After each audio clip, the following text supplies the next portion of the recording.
Hey everyone, you're listening to Party Time, My Golf Story with Kevin Walsh and whatever special guest he has today. You can check me out on episode 9 of the podcast. Today I'm wearing Grayson clothes while I'm out practicing because I believe in look good, play good. And follow me on Instagram, Sophia Warren Golf, and hope you enjoy the rest of the show.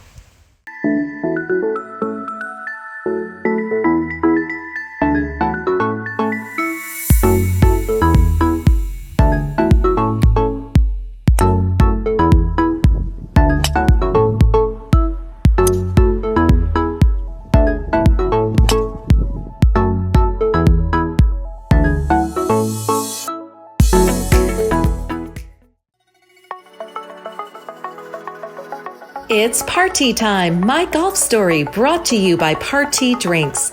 Classically designed golf drinks for golfers by golfers. And the golf real estate pros Gene Walsh and Vince Visicaro. For your Southwest Florida real estate needs, check them out at suncoastdreams.com. Now here's your host, Kevin Walsh. Hey, what's going on? Welcome to the program. We have another good show for you. I think I say that at the beginning of every show as if what? Are we not going to have a good show or are we not going to have a good guest? This time I really mean it because our guest is John Reilly. He is the author of a book called A Will to Win, which features a story about amateur golf great Big Bill Hyman III. Big Bill Hyman III played golf at Huntington Valley Country Club and at one time was really considered by many to be the second coming of Bobby Jones. He is a fascinating man. We had his grandson, King Hyman, William Hyman V, the CEO of the First Tee of Greater Philadelphia, as a guest on last week. And this week, we're going to have the author of the book, John Reilly. So I can't wait to get into that. Before we get into the details with John Reilly, just a couple business updates and also a favor that I want to ask you. Would you please subscribe to the podcast?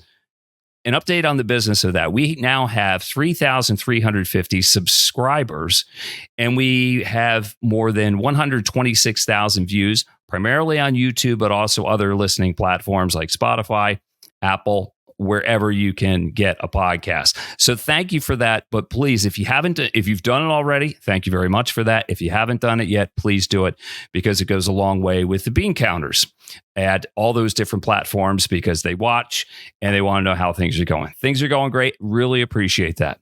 Big thanks to our title sponsor, Party Drinks. If you're looking for a good drink alternative on the golf course, if you're tired of beers or seltzers or other things that are named after the time of day, and we all know who I'm talking about there, try Party. For golfers, by golfers, smooth taste. It makes all the difference. I think you'll be really happy. And if one of your dreams is to live in Southwest Florida, golfing paradise, then there's nobody better than the golf real estate pros, Vince Visicaro and Gene Walsh from suncoastdreams.com. You can get in touch with them by calling 941-220-4000, and all their information will be scrolling across the bottom of your screen throughout different times of the podcast. All right, let's bring our guest on, John Reilly. John, I've been looking forward to this for a long time because, and I almost can't believe that based on our Delaware roots and our Philadelphia golf roots, our paths haven't crossed, but now's as good a time as any. How you doing, my friend? I'm doing great, Kevin. Great to be with you. Tell me exactly, where are you joining us from? I'm joining you from my home in Wilmington, Delaware, about 9 minutes from Wilmington Country Club, where Bill Hyman, who's our subject tonight, played quite often, including in an exhibition in 1966 with Arnold Palmer and Jack Nicklaus. So the golf courses that I've been involved with over the years are all just a few minutes away.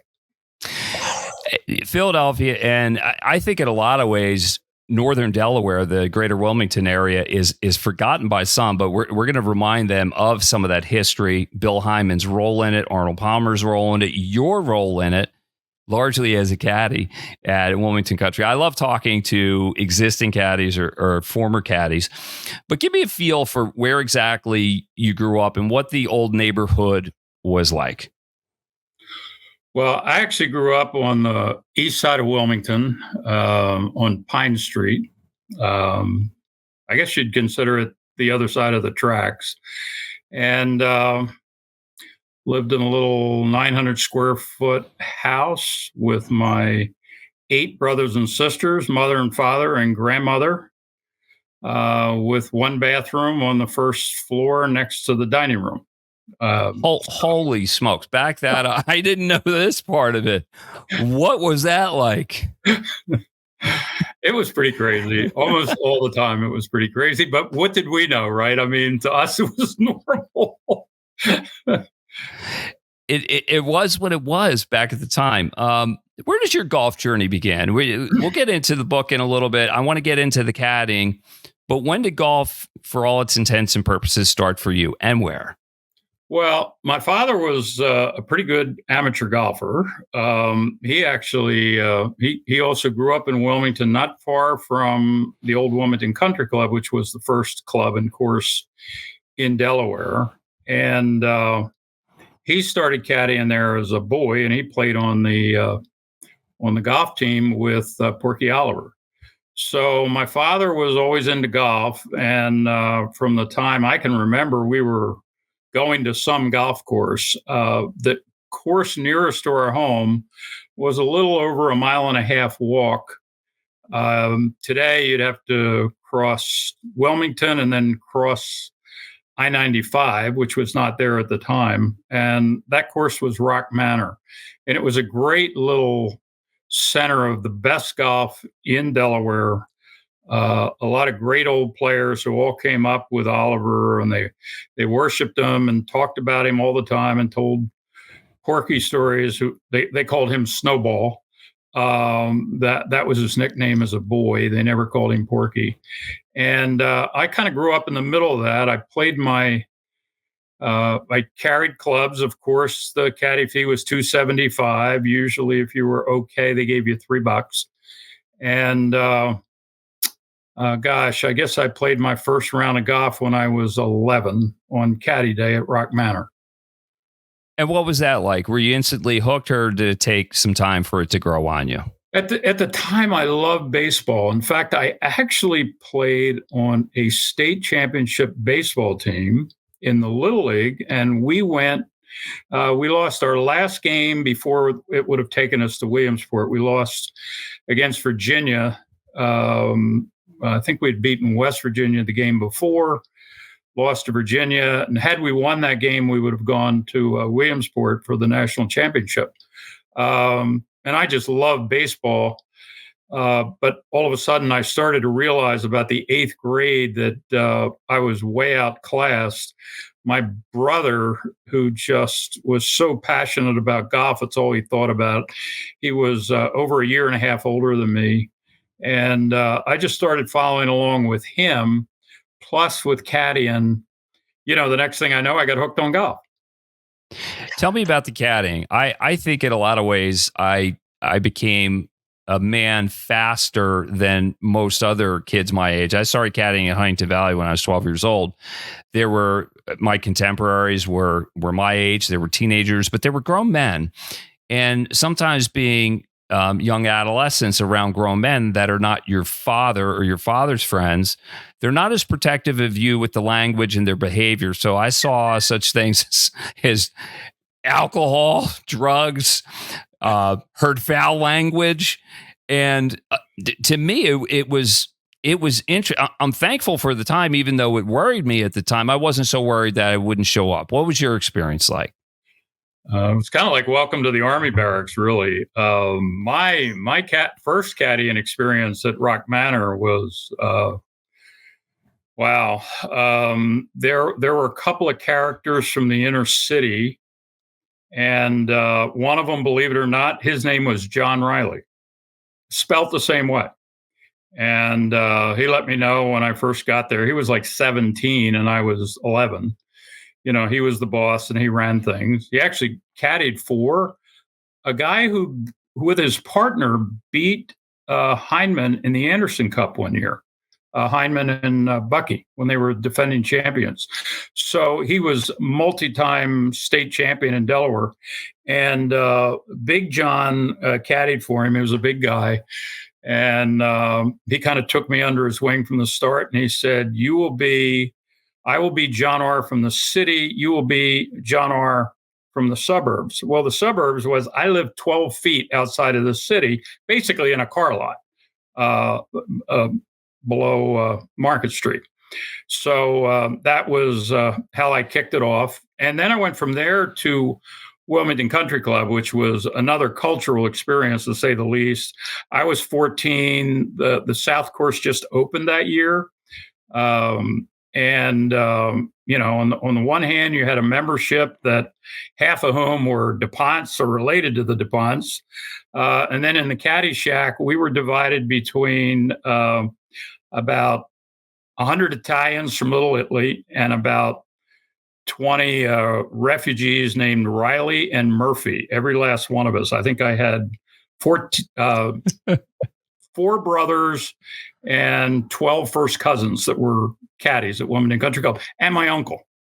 Holy smokes. So it was like the family business in a lot of ways. And when you talk about the Italians, for those that are not familiar with Wilmington, there's a Little Italy. And man, if you want a good Italian meal. Little Italy. Yep. Oh, it's fantastic. Well, because I lived in Wilmington from 2003 until 2008, and apparently there's another Reilly that's not related, but he's your best friend and was the subject of your book. He lived in my neighborhood, Kevin Reilly, the Eagles. The Eagles linebacker, Webster Farm. Webster Farms. I mean, Kevin's my closest friend in the world. It's a wonder we didn't bump into each other sometime.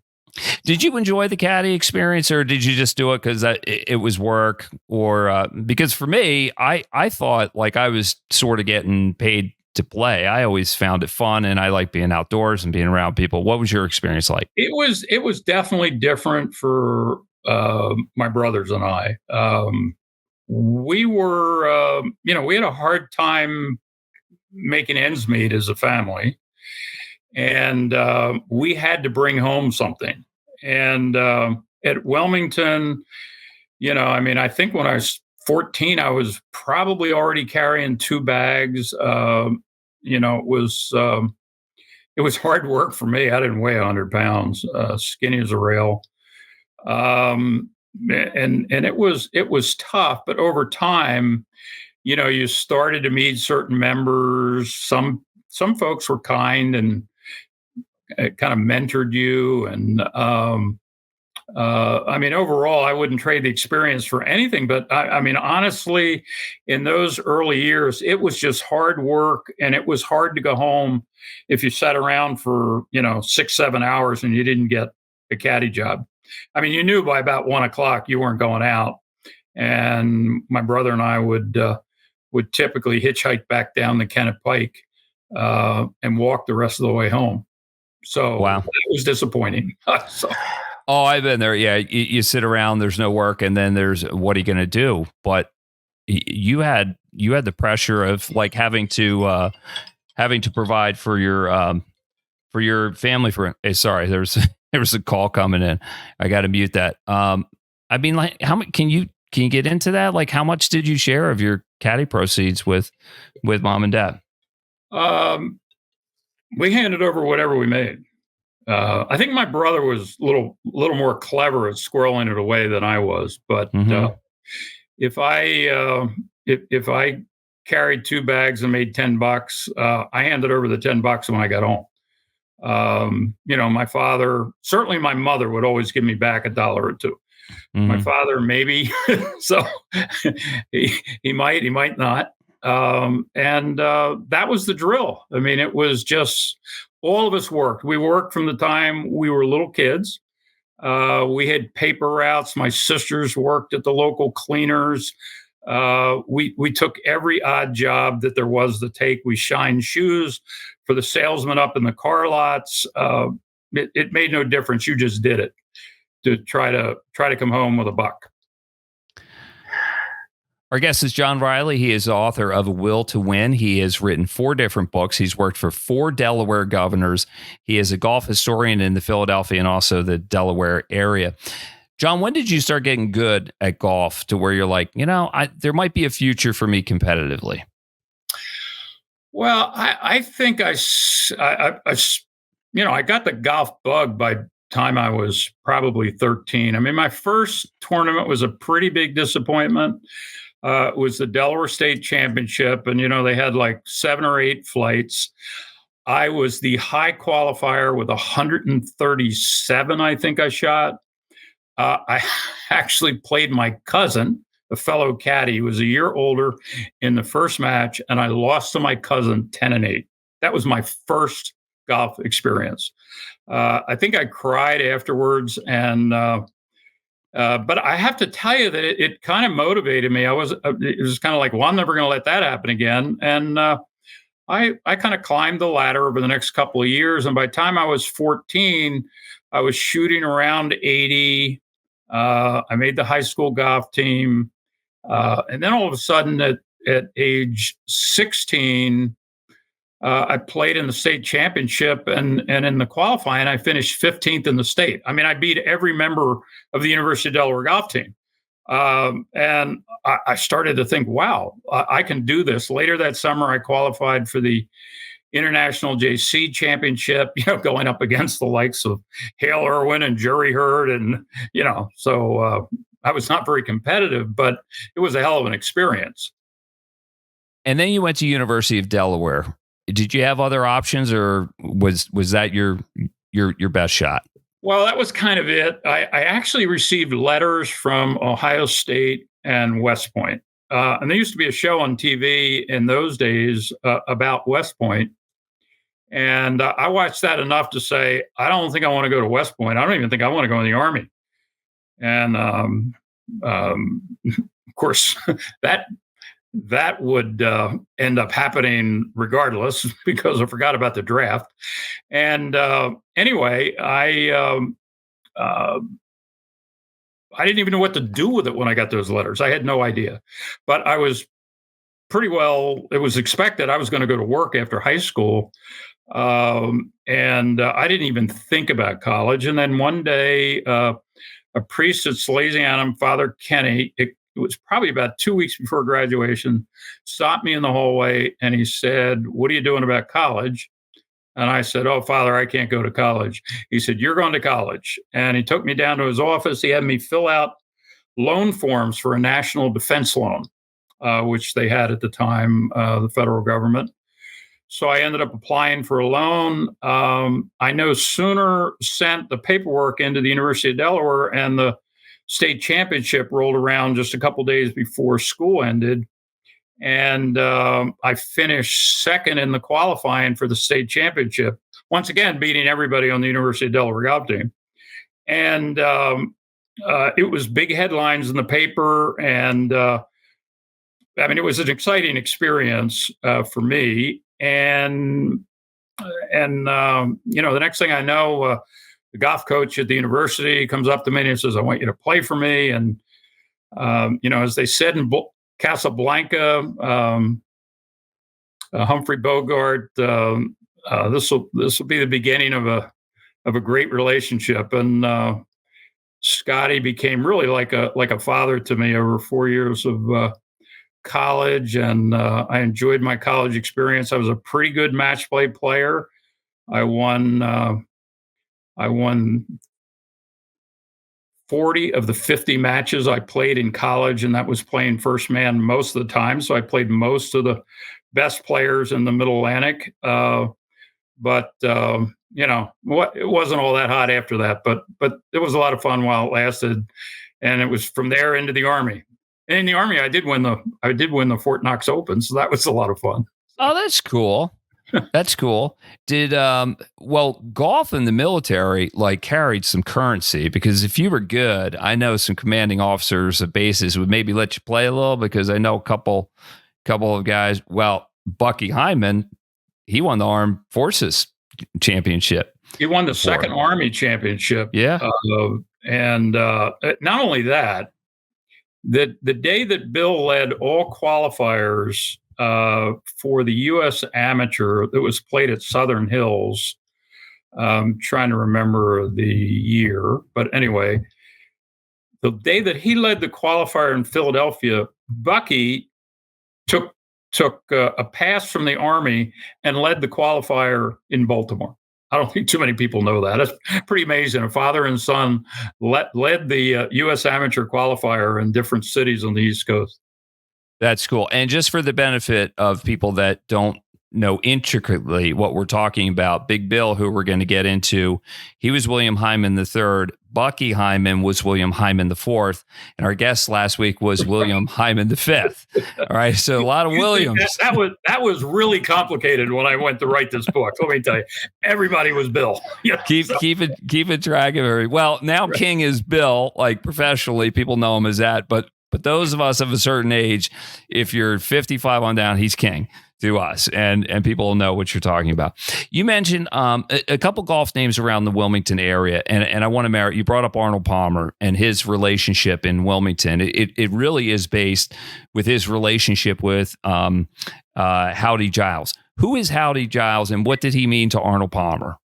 This is so funny because I was at graduation activities for my granddaughter the last couple of days at the University of Delaware. And I got home and I told my wife, I said, I need to get out. I'm going to, about 3 or 4 o'clock on Saturday, I go over to the practice tee at Wilmington and I get down to hit balls, and who's on the tee hitting balls next to me but Howdy. So I said, Howdy, I just got this list of questions, and one of them is about you for a podcast coming up. So anyway, Howdy has been a longtime friend and my dentist. More importantly, he was Arnold Palmer's dentist. Okay, back that up. How did he become Arnold Palmer's dentist? So, it's funny. I'm not going to get this story perfect, even though I've probably heard it I don't know how many times. Howdy just... you don't have to get into the details, but he just became his dentist, like not out of the blue though. I mean, this was a this was a plan. I mean, Howdy wanted to become Arnold Palmer's friend, and he and Carolyn, his wife, started going to the Masters every year, and they would exclusively follow Arnie. And Carolyn developed a friendship with Winnie by always following Arnie. And one year, Winnie invited them, I think it was really when Bay Hill was just first opening, to come down and visit them. And it just sprung from that. And the next thing you know, I guess Arnie's dentist may have died or retired out in Latrobe. And Howdy gets the call, and he becomes Arnie's dentist. Well, Howdy also was an amateur photographer, really became a professional photographer who just didn't get paid.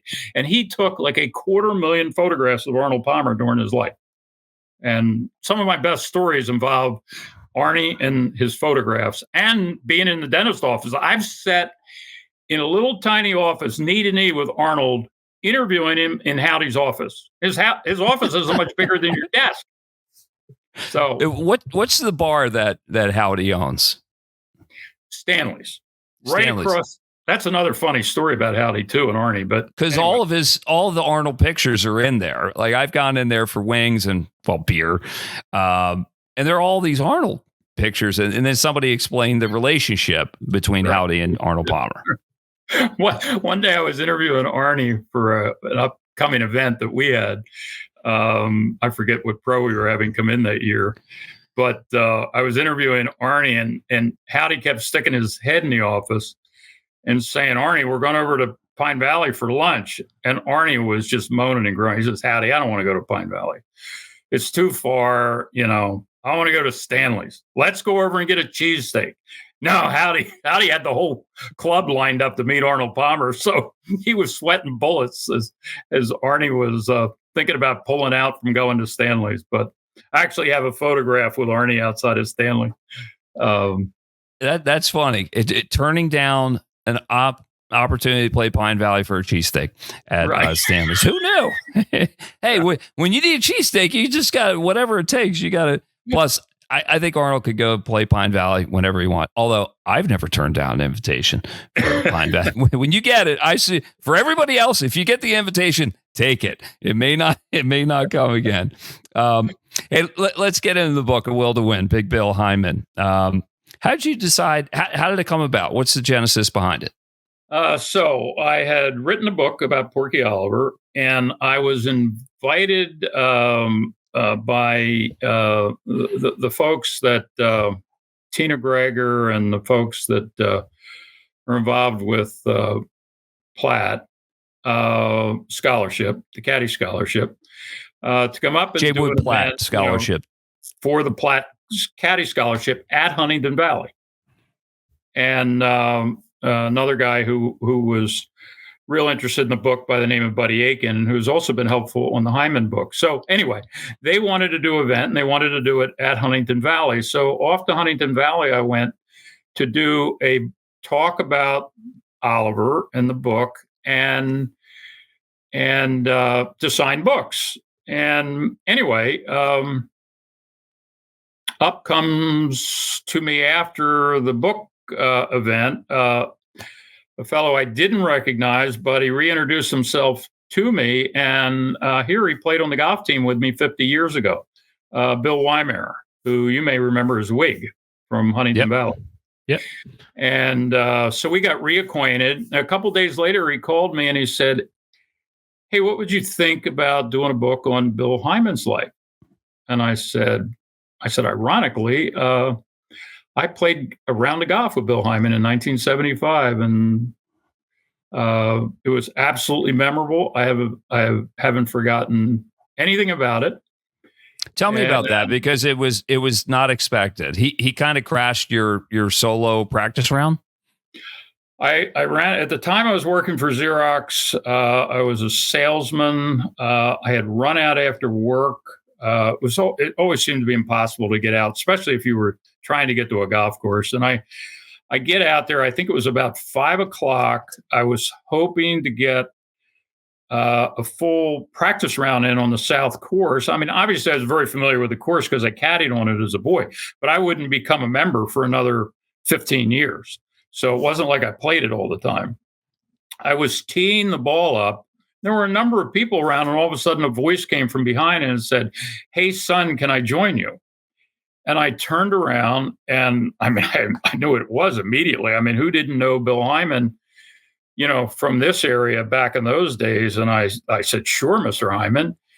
And it was kind of late, so it was getting dark out. So we ended up only getting in 14 holes, but I'll just never forget it. I mean, that expression, I've heard Dick Vermeil use it a lot. I forget who originated it, but people will forget what you said, but people will never forget how you made them feel. I mean, Bill Hyman made me feel like I was somebody special. I was nobody. I mean, I couldn't carry his shoes to the locker room, and the guy was so good to me, and I just never forgot it. And we had some moments, that actually impacted, that we talked about that night during the round, that impacted his round the next day. And that's the story that I tell in the prologue.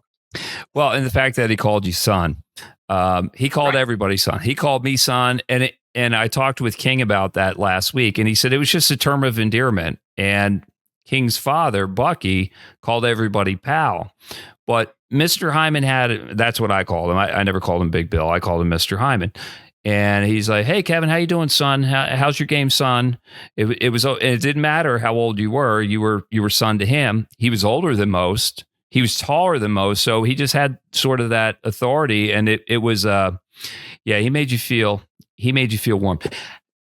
Tell me this. John Reilly is our guest here on It's Party Time, My Golf Story. He's the author of 4 books. A Will to Win is coming out in June. You can pre-order it. Scrolling across the bottom is A Will to Win, so you can order. The link is right there. For those that are not familiar with how good Bill Hyman III was, put it in perspective for me.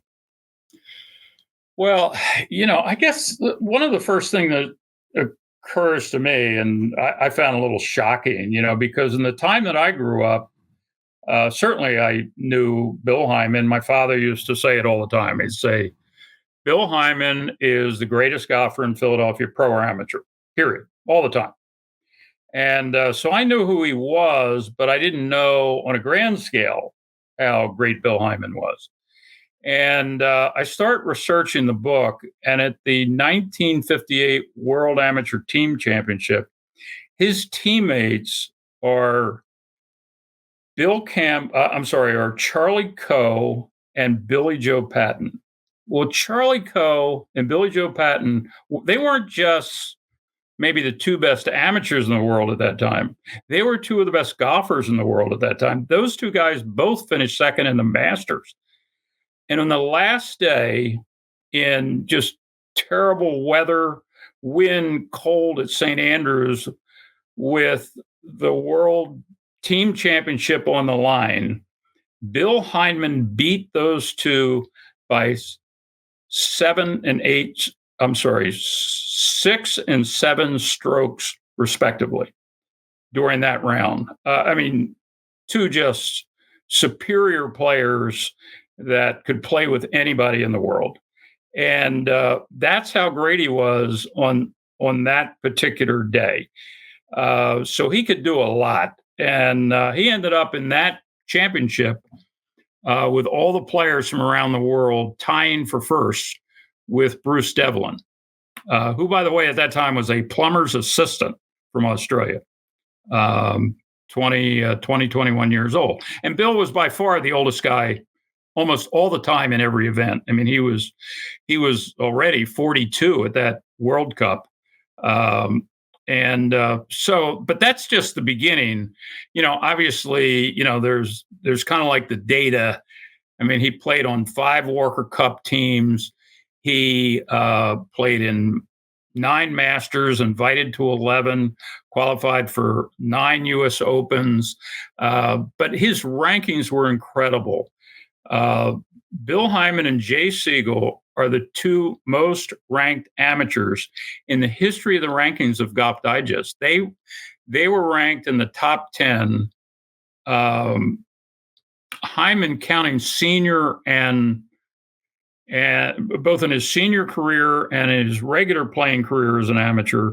And he was also ranked, by the way, I think the only one who was ranked as both a senior and as in the regular amateur rankings against everybody else. But they were ranked, the 2 of them, more than anybody in the history of the rankings. And Hyman was actually ranked 20 times in the top 10, Jay Siegel 15 times in the top 10. Now, Hyman's included his senior years. But, I mean, that just gives you an idea. I mean, he was at the absolute top of the top of golf all those years. Yeah, and what a lot of people can't wrap their heads around in today's world, because it's all about pro golf and those world golf rankings. But back when he was in his prime, some of the best golfers in the world were amateurs, because there was really no money in pro golf. That's correct. And he was very successful in his professional life with insurance. How did golf help that along? Because he's not the only one. I mean, Jay Siegel did it too, and we could talk about others that had great success in business. The first 3 inducted into the Golf Association of Philadelphia Hall of Fame, Hyman, Siegel, and Platt, all sold insurance. So, and I actually make the point somewhere in the book where Hyman, I think may have, another senior player who I believe may have beaten him for the national championship was also selling insurance. And I made the point that a really good idea, if you wanted to be good at golf, was sell insurance. But it meant the world to him. He was, during World War II, he was working for a defense contractor. Prior to that, he was a cement salesman. He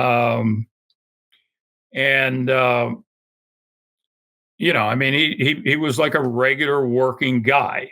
And after he lost his job, he was actually at the professional tournament in 1945, playing in it. At that time, I think it was the Inquirer Open. And a friend came up to him and said, you ought to be selling insurance.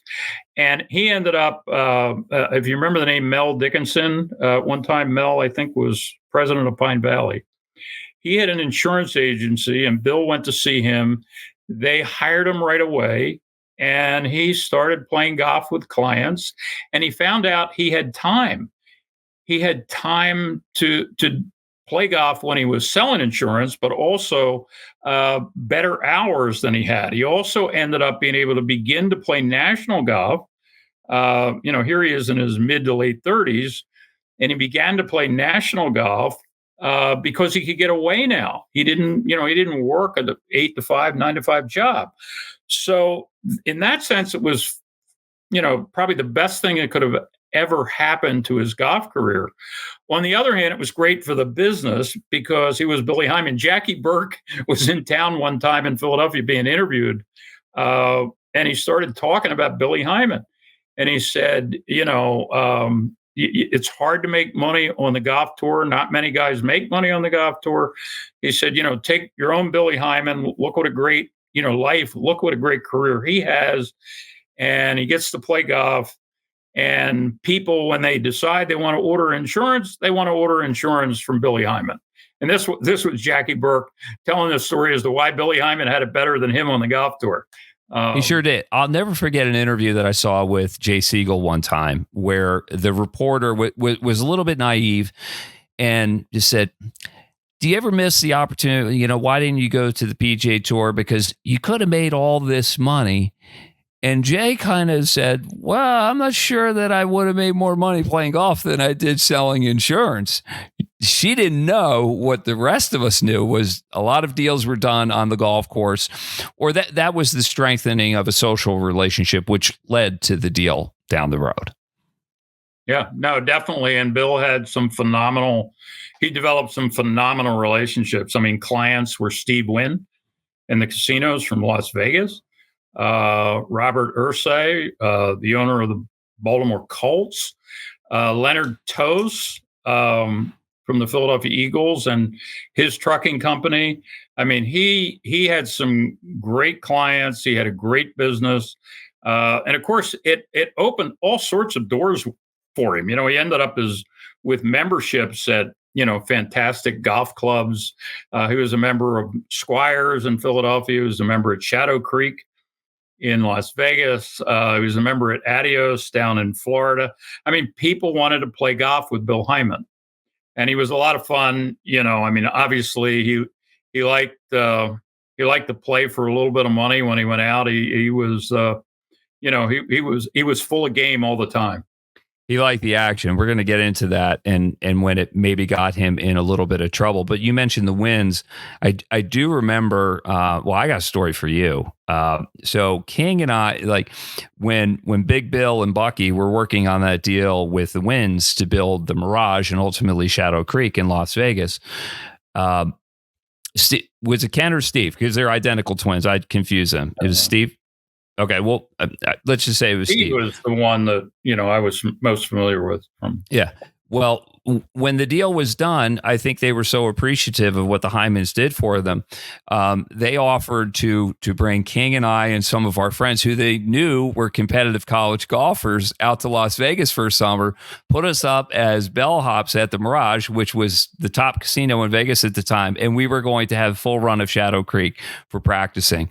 And King's like, well, you want to do it? I'm like, I said, my dad will never let me do it. I was still under his roof. And 30 years later, I'm telling my dad the story. We had this opportunity. He's like, that sounds great. Why didn't you do that? So I called King and I told him the story. I said, King, you're not going to believe this. I finally told my dad the story, the opportunity that we had. Like, King wouldn't go because I wouldn't go. And King says, it's probably best we didn't go. Can you imagine the trouble that 4 or 5 college kids would get in Las Vegas for a summer? Good thing that ship sailed. John Reilly is our guest. He is the author of A Will to Win, the story of Big Bill Hyman III. You mentioned a couple names, Gary Player, Jack Nicklaus. I want to talk about the Northeast Amateur because he mowed through some names that everybody will recognize at an age which will just blow people away based on how young his competitors were and how old he was. 1974. What happened? Wow. You bring that up. He was 58 at the time. So I think he was tied after the first day with Gary Koch. I think second was Curtis Strange. Also jammed at the top was George Burns, Jerry Pate. I mean, this is a lineup. I mean, it's like murderer's row of college golfers. And here's this old guy, right, who's just kind of clanking along. Well, Coke just takes over in the third round. He just goes out. He shoots 64. He beats, I mean, he's got it done, right? I mean, I think Hyman at that point was maybe sixth, 3 behind. And the way I wrote it in the book, I said he must have woken up that morning with a smile on his face because he could hear the wind howling outside. And one thing you know about Bill Hyman is he was one hell of a wind player. And I mean, I think it just had to do with the fact that he just struck the ball so purely, so solidly, more so than almost anybody. I have a feeling that was maybe part of the reason of the connection with Hogan, that my guess is that Hogan really appreciated how, pure he struck the golf ball. And anyway, he goes out, and by the end of 9, he's already caught Gary Koch, and everybody else has fallen by the wayside. And Koch battles back. I think they get to the 17th hole, and just a huge blowing breeze comes up. And I guess Koch hits a screaming hook out onto, I can't think of the name of the road next to Wanamaisa there, but out of bounds he goes. By time they finish the hole, they're tied. And they go to 18, and it was 18. I just forget, exactly what how it played out. But all I remember is Bill's took I think it was a 2-iron or a 3-iron, and he said he hit his jam shot. He just had shots that he knew how to hit under the wind. That I think, as good as these kids were, they weren't there yet. They just weren't there yet. And he easily walks off with a win in the Northeast Amateur. I mean, it was just incredible.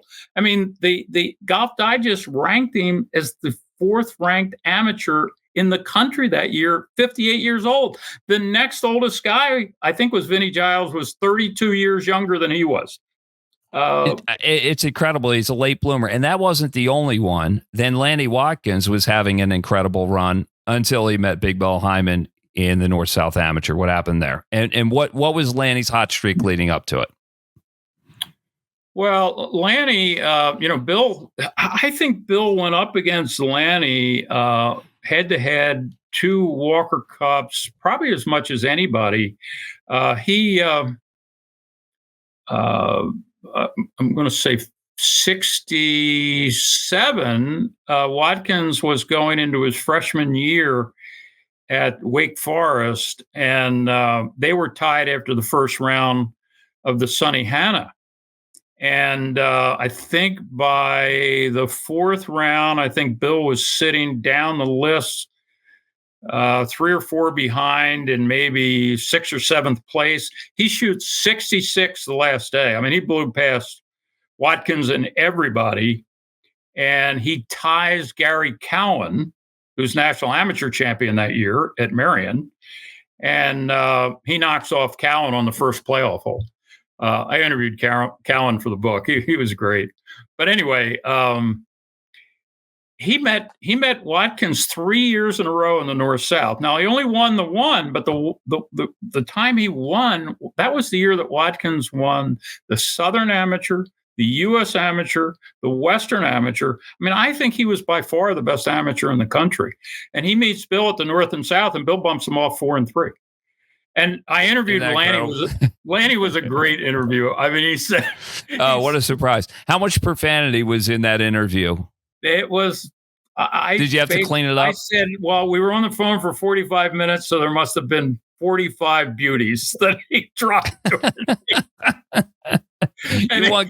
You want good stories, talk to Lanny, because he's going to tell you how it really happened and what was really said, right? He just cuts loose. I mean, he says, "Oh, I don't think he liked me. I don't think Bill Hyman liked me." Well, Bill Hyman was like the nicest guy in the world. He liked everybody. He goes, "I think he just thought I was a cocky kid." I mean, well, he was. Of course Maybe the cockiest kid that ever played golf. He was the cockiest pro that ever played golf. What would we expect? I tell you, he was very gracious. I asked him about the Walker Cup because, the Walker Cup in 71, now Bill's the oldest guy to ever play in the Walker Cup. He's 55 years old. It's the first Walker Cup they lose in 38 years, 36, 38 years. It's the first match that Hyman ever loses on the very last hole. And he's the very last guy out there who can get a tie. Now, it actually ended on 17 because he was one down going into 17. But anyway, I asked Lanny, I said, did Hyman get the blame for that? He hell no, we all played terrible. I mean, he says, only Kite and I won our match. Everybody stunk. He kind of he was something. There was more to it than that. Some of it you'll read about in the book. John Reilly is the author of A Will to Win. He is our guest here. John, we're getting tied up against time, about 45 minutes. Can you come back? Can we do a part 2 of this before we wrap it up for the day? If anybody wants to hear it, I can keep talking. Okay. All right. Let me put a bow on this. So we're going to do part 2 with John Reilly, the author of A Will to Win. So first, let me thank some of our sponsors here. First of all, our title sponsors, Party Drinks. If you're looking for an alternative beverage on the golf course that is not named High Noon or White Claw or something like that, Party is absolutely the drink for you. And if your dream is to live in a golf resort style community in Southwest Florida, the Sarasota area, there's nobody better than the golf real estate pros of Gene Walsh and Vince Fizzicaro, suncoastdreams.com. For John Reilly, I'm Kevin Walsh. We'll see you again for part 2 on the next edition of It's Party Time, My Golf Story. See you, Kevin.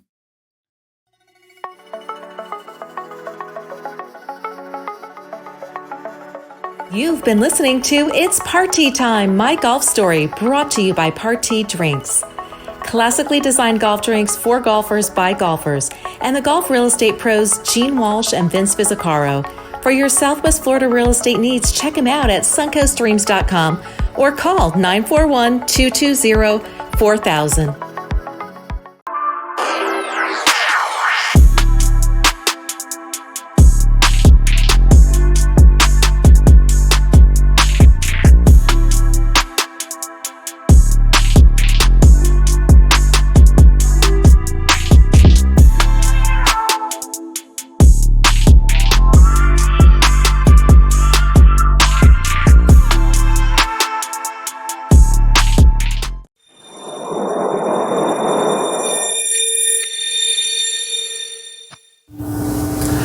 This is Vince Fizzicaro and Gene Walsh with the suncoastdreams.com real estate team at Fine Properties. We've helped hundreds of families find their dream homes in golf and resort communities in Lakewood Ranch, Bradenton, Sarasota, Parrish, Venice, and the surrounding areas.